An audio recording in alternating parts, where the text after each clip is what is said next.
we were spared last week from the Manhattan-sized 3I Atlas comet. It disappeared behind the sun with promises that on the back end we might know, is it alien technology or is it just simply a deep space comet? But the story still has our attention. And since, according to our next guest, the comet showed signs of non-gravitational acceleration and a spotted blue color could be seen as a sign of an alien engine. Joining me now is Harvard professor and astrophysicist Avi Loeb. Professor Loeb, thanks for being with us here today. You have been the most legitimate voice, the most renowned or credible voice in pointing out this has some high probability of being something other than a deep space comet. I believe, Professor, you gave it a 40% probability before this latest evidence. Let's talk about what this evidence is. A blue tail and a change in pace. Yeah, thanks for having me. Indeed, I did a calculation that indicated that in order for it to accelerate in the way that it did recently, it must have, if it's a natural comet, it must have lost a substantial fraction of its mass, of all the 20% or so. And we should see a very massive cloud of gas around it as soon as it comes out of being hidden behind the sun. That should weigh of order 5 billion tons of gas around it. If we don't see that, there must have been some other means of propulsion that gave it that acceleration. So that's very exciting. You know, it's sort of like going on a blind date and wondering who is on the other side. And, you know, it could be a rock.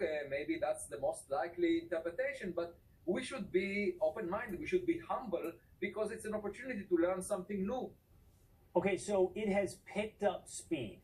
And you're telling me that is either because it has some alternate source of propulsion other than gravitational pull, or it has an engine. And if it does not have an engine, you're suggesting it should have been shedding size. That's the only way it would have picked up speed. So if it hasn't shedded size, essentially it's got an engine and therefore it's alien? Well, yeah, that would be a very interesting possibility. But the cloud of gas that it should have shed, you know, it's a significant fraction of its mass. So it was obliterated by the sunlight in that case. And we should see that the object is losing a lot of mass into a cloud of gas. That's easy to spot with all our telescopes. You know, we have hundreds of them around the globe. So within a few weeks, we will be able to tell. That's what makes it exciting.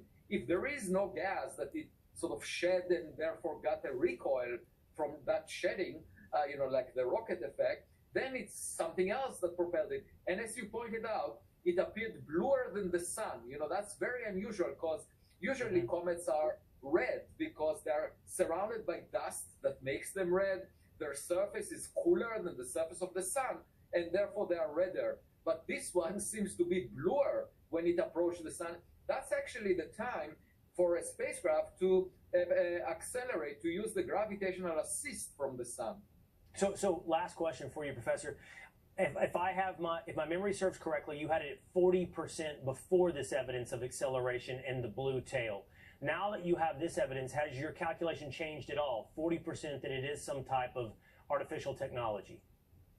I would wait a few more weeks and either revise my ranking down to 0 or to 10. And of course, that's what makes science exciting. We shouldn't have an opinion about our dating partner.